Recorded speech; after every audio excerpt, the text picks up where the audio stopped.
Ketua Umum Partai Golkar Airlangga Hartarto mengaku siap berdiskusi dengan PAN soal wacana mengusung Ganjar Pranowo sebagai capres pada Pilpres 2024. Hal itu disampaikan Airlangga merespons langkah PDI Perjuangan yang mengajak PAN untuk bergabung mengusung Ganjar sebagai capres bersama PDI Perjuangan dan P3.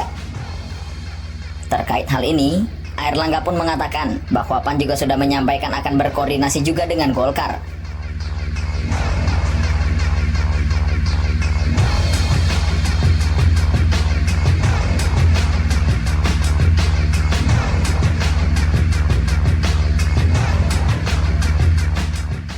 Meski begitu, ia mengeklaim bahwa Koalisi Indonesia Bersatu yang terdiri dari Golkar, PAN, dan P3 tidak bubar. Airlangga pun memberi respons yang santai atas rencana pertemuan antara PAN dan Partai Gerindra yang akan berlangsung pada Senin siang hari ini. Selain Ganjar, PAN masih mempertimbangkan sosok Ketua Umum Partai Gerindra Prabowo Subianto untuk diusung sebagai capres. Menurut Airlangga, pertemuan antara PAN dan Gerindra hari ini justru bisa membuka pintu terbentuknya koalisi baru. Ia menyebutkan bahwa opsi baginya berduet dengan Ketua Umum PAN Zulkifli Hasan pun masih terbuka. Namun, ia menekankan bahwa arah koalisi maupun sosok capres-cawapres yang diusung Partai Golkar berada di tangannya.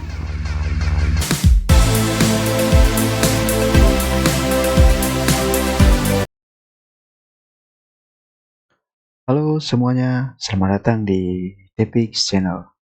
Bagaimana kabar teman-teman semua? Saya berharap teman-teman semua yang ada di rumah bersama keluarga ataupun yang ada di luar rumah tentunya dalam keadaan yang sehat. Amin.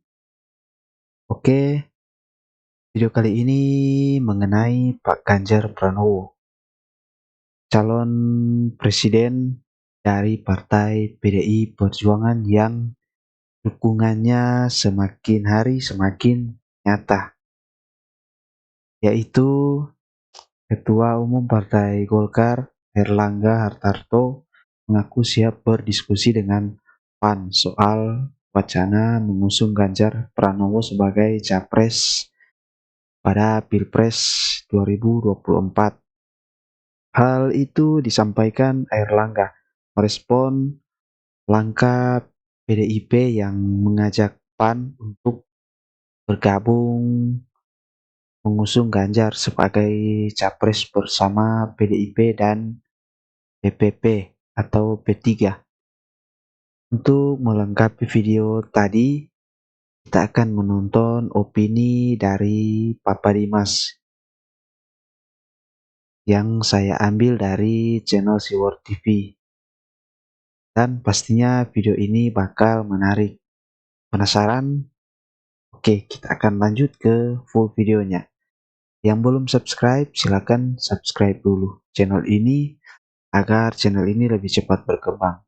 Saya doakan agar kebaikan teman-teman dibalaskan berlipat-lipat kali ganda oleh Sang Pencipta langit dan bumi. Amin.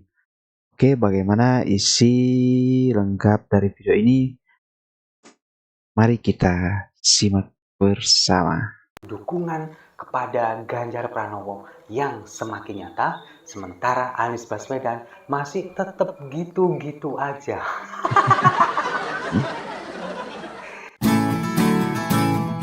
Apa nih Mas? Jika ingin menonton video originalnya, saya akan sertakan di kolom deskripsi.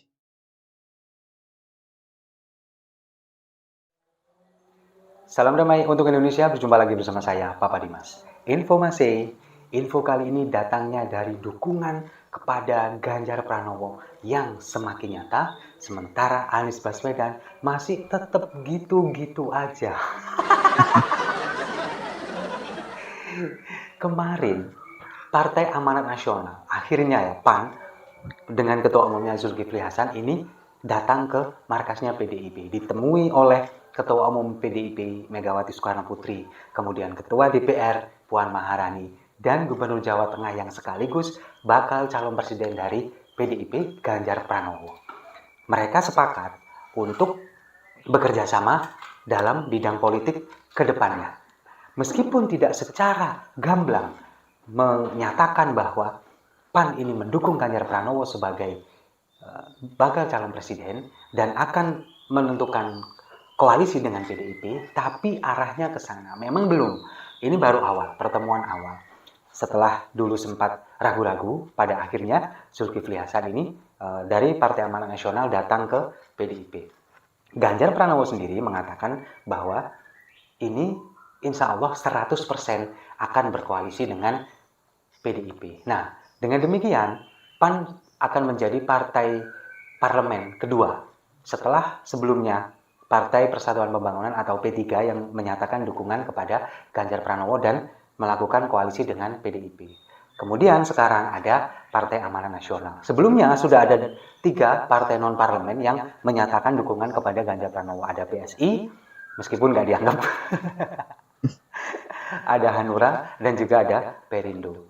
Nah, kemudian Megawati Soekarno Putri selaku Ketua Umum Partai Demokrasi Indonesia Perjuangan ini menyatakan terbuka bagi siapa saja untuk datang ke PDI untuk kemudian melakukan komunikasi dan berkoalisi, siapapun. Tapi kayaknya kecuali PKS. Karena memang secara ideologi ini memang sudah nggak sejalan antara PDI Perjuangan dengan PKS. Nah, di saat PAN ini kemudian datang ke Partai Demokrasi Indonesia Perjuangan atau PDIP untuk menyatakan dukungannya kepada Ganjar Pranowo, ini diprediksi koalisi ini akan semakin kokoh. Cuman sekarang ini PAN lagi masih tetap kepingin memajukan nama Erick Thohir sebagai bakal calon wakil presidennya Ganjar Pranowo. Apakah ini nanti disetujui atau PDIP dan koalisi yang lain ini, partai yang lain di dalam koalisi ini punya nama yang lain, masih belum diketahui karena memang belum ada pengumuman resminya. Tapi PAN sampai detik ini masih ngotot kepingin memajukan nama Erick Thohir untuk mendampingi Ganjar Pranowo. Nah, sementara di saat Ganjar ini dukungannya semakin nyata dari beberapa partai, sementara Anies Baswedan masih tetap gitu-gitu aja. Yang terakhir, dia menemui Surya Paloh di Nasdem Tower melaporkan hasil kinerjanya. Yang seperti ini mereka bilang bukan petugas partai, tapi petugas rakyat. Kenyataannya, dia menghadap ke ketua partai, yang memang bukan petugas partai, boneka. Lebih tepatnya dibilang boneka partai. Ya karena apa? Benar-benar Dulu, ya nih, pada Bapak awal-awal Dimas. deklarasi Anies menjadi capres, Partai Nasdem ini kan kemudian sudah memberikan mandat, memberikan kebebasan kepada Anies Baswedan untuk menentukan sendiri bakal calon wakil presidennya. Tapi sampai detik ini, belum ada nama yang muncul. Dan sepertinya Anies memang keliling, kemudian laporan ke Surya Paloh. Keliling lagi, laporan ke Surya Paloh.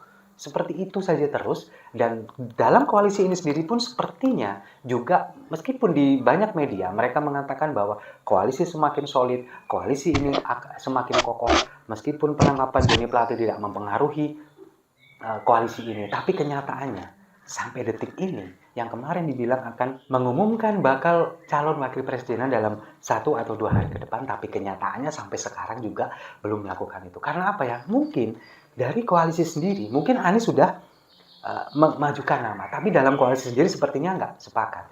Di Demokrat ngotot AHY, kemudian di PKS ya terserah, kemudian Nasdem juga menunggu dan sebagainya, dan kayaknya juga nggak yakin dengan Anies Baswedan sendiri. Nah, kalau misalkan koalisi ini dari dulu sampai sekarang begini-begini aja terus nggak ada perkembangan dan nggak ada partai politik lain yang kemudian datang untuk ikut bergabung, kemungkinan koalisi ini akan goyah. Apalagi kalau misalkan baca wapresnya ini bukan AHY. Kemungkinan AHY akan berpindah ke berkoalisi dengan partai yang lain. Kalau kita melihat KIB, Golkar, PAN, dan P3. Ini yang PAN dan P3 sudah bergabung dengan PDIP. Otomatis secara nggak langsung koalisi ini pun akan buyar. Tinggal menyisakan Golkar. Menurut Bambang Susatyo, Golkar ini tetap akan memajukan nama Airlangga Hartarto sebagai capresnya. Nah, kalau misalkan AHY ini tidak segera mendapat kejelasan dari koalisi perubahan untuk menjadi bacawa pres, ada kemungkinan Demokrat ini bergabung dengan Golkar, memajukan nama Airlangga dan AHY. Ada kemungkinan seperti itu, meskipun saya nggak yakin. Dengan Golkar yang di tahun 2019 Ya sebenarnya mendapatkan sih suara masuk akal juga sih apa 13, yang dibilang sekian persen, 13,7 Bapak Dimas atau ini. berapa. Dan Demokrat yang mendapatkan suara 7,7%. ini kemungkinan mereka sudah memenuhi presidensial threshold dengan dua partai ini saja. Dengan memajukan nama Erlangga dan juga AHY, ini sudah bisa memajukan menjadi poros kesekian. Nah, kalau misalkan Demokrat ini kemudian pergi dari koalisi perubahan, apa yang terjadi dengan koalisi perubahan? Tinggal Nasdem dan PKS. Nggak mungkin mereka ini mau bisa memajukan nama Anies Baswedan karena presidensial threshold-nya suaranya kurang. Kemungkinan Nasdem juga akan berpindah ke koalisi yang lain. PKS apalagi, yang penting kan kardus. Nah, dengan demikian, apa yang terjadi? Ya Anies bakal hilang, bakal lenyap. Dan kemungkinan dia juga nanti, kalau misalkan nggak jadi mencalonkan diri menjadi calon presiden di 2024, maka Anies mungkin akan kembali lagi mencalonkan menjadi calon gubernur di DKI Jakarta, melawan Gibran. Kalah lagi. Tapi kan ini hanya prediksi, hanya opini saya. Silakan setuju atau tidak, boleh-boleh saja. Nah, sekarang kalau kita melihat kemarin, ketika Anies Baswedan bertemu dengan AHY, dengan SBY di Pacitan, apa yang diperbincangkan kita juga belum tahu karena memang tidak pernah diungkapkan ke publik. Ada dua kemungkinan. Kemungkinan yang pertama adalah mengajak AHY untuk menjadi bakal calon wakil presiden. Tapi kalau misalkan mengajak AHY, kayaknya nggak mungkin dia sampai nyamperin SBY. Karena AHY yang ngebet, kemungkinan ya ngomong langsung ke AHY, ayo gimana, kamu yang jadi bakal calon wakil presiden saya. Pasti setuju. Tapi kalau melihat gelagatnya, ini hanya tebakan saya, melihat gelagatnya, dia datang ke sana menemui SBY, ini sepertinya ada kemungkinan yang kedua, yakni bilang kepada AHY, ke SBY, dan mohon maaf ya Pak, anaknya nggak saya jadikan bakal calon wakil presiden. Sepertinya begitu. Sepertinya ini, sekali lagi, ini hanya prediksi saya. Silahkan Anda percaya boleh, setuju juga nggak boleh, berikan komentar di bawah. Nah, lalu kemudian, kalau kita melihat ke Nasdem sendiri, setelah penangkapan Joni Plate, kemudian diperkirakan habis ini ada kemunculan tersangka baru. Dari Kejaksaan Agung sepertinya akan memunculkan nama tersangka baru, membuat partai ini kayaknya memang sedang semakin goyah dan semakin nggak waras. Nggak warasnya gimana? Mereka akan mengajukan pra-peradilan tentang status tersangka kepada Joni Plate. Ini kan gila. Masa iya seorang koruptor, maling, dibelain sampai segitunya? Ini kan akhirnya membuat kecurigaan kepada kita semua. Nggak mungkin dia membela sebegitu masifnya, sebegitu ngototnya belain seorang maling kalau mereka tidak mendapatkan sesuatu dari maling itu. Pasti ya, Bahkan kemungkinan. ketika Lukas NMB, Gubernur Papua nonaktif, ditangkap KPK, Partai Demokrat nggak sengotot ini untuk belain Lukas NMB. Padahal banyak selentingan di sana, dana korupsi itu juga banyak yang masuk ke partai. Katanya begitu.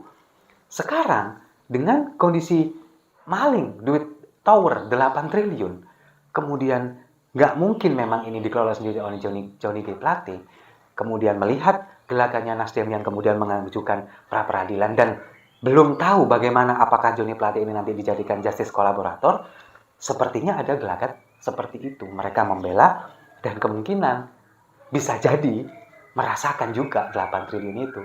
Nah, sekarang kalau misalkan kenapa ketika Willy Aditya ditanya apakah ada kemungkinan Joni G. Plate akan dijadikan justice kolaborator? Enggak, kita akan mengajukan pra-peradilan. Ya iya, kalau misalkan Joni G. Plate dijadikan sebagai justice kolaborator, kena semua satu partai. Tutup sudah partai ini, pasti hancur.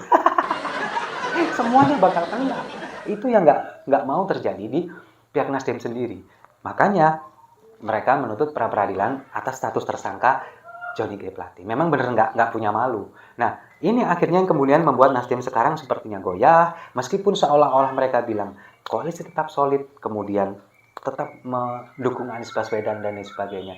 Tapi pada kenyataannya yaitu yang terjadi sebetulnya adalah polemik di internal partai sendiri. Nah, kemudian ini saya mengutip salah satu pemberitaan di Ermol ya, ermol.id, ini mengatakan bahwa Anies ini dikalahkan oleh survei, kemudian akan dipilih dan dimenangkan oleh rakyat. Anies ini akan meniru seperti yang dilakukan oleh Erdogan katanya. Mirip seperti Erdogan. Mari kita ketawain bareng-bareng.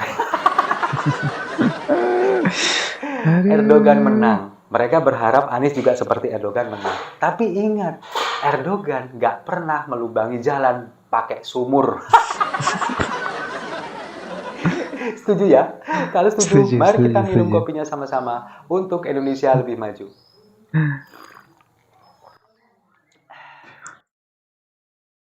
Oke, itulah video kita kali ini. Bagaimana tanggapan teman-teman semua? Opini dari Papa Dimas? Silakan berkomentar di kolom komentar. Tetap semangat dan kita harus bijak dalam memilih pemimpin untuk masa depan kita semua, terutama untuk anak dan cucu-cucu kita. Oke, mari kita kawal pemilu ke depannya di tahun 2024, tepatnya 14 Februari 2024. Oke, terima kasih telah menonton. Sampai jumpa di video-video berikutnya. Bye-bye.